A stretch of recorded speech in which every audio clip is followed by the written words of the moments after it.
Today we gather on the feast day of St. Pius V, died in the year 1572. He lived during a time of great turmoil and a great time of reform in the life of the Church.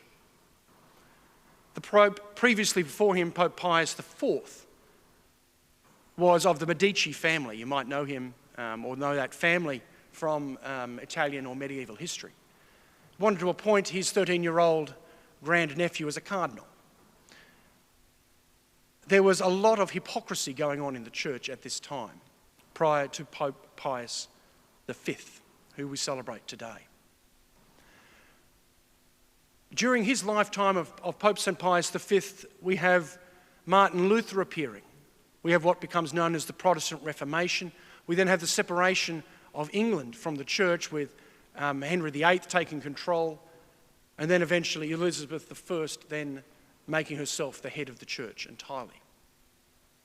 It was a challenging and a difficult time, and this led the Church to consider what we are really about.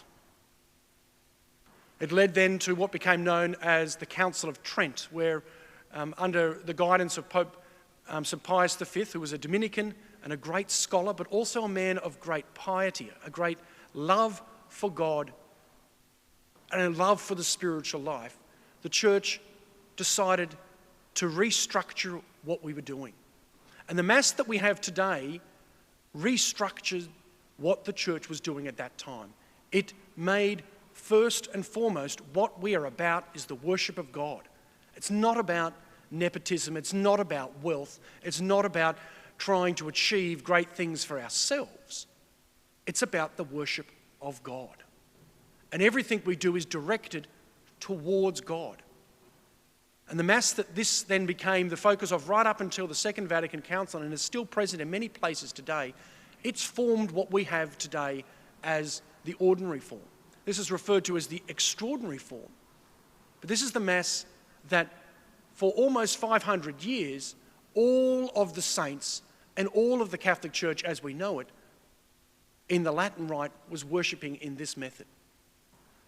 The great people who we've thought about in our parish over the last few weeks, they all worshipped in this method. On the 3rd of May, 200 years ago, 3rd of May, 1820, two Catholic chaplains arrived, priests, Father John Joseph Terry and Father Philip Connolly. 2 days later, they would definitely have celebrated the Mass that we're celebrating today, with the same readings and probably not all that different to what we're doing today. This was part of their spirituality. And this formed them with a love for Jesus Christ, an eagerness for Jesus Christ, as the first reading today reminds us to have, to then go out and serve all people. Father John Joseph Terry, he spent his years not just serving the convicts, but also serving the Indigenous community, where he became a great friend of them and brought many to Jesus Christ. Many were baptized by him. But then he saw the role of the pastor, the good shepherd, is not just to look after our own, in terms of our own church, but to look after the whole world, to feed the flock of the whole world.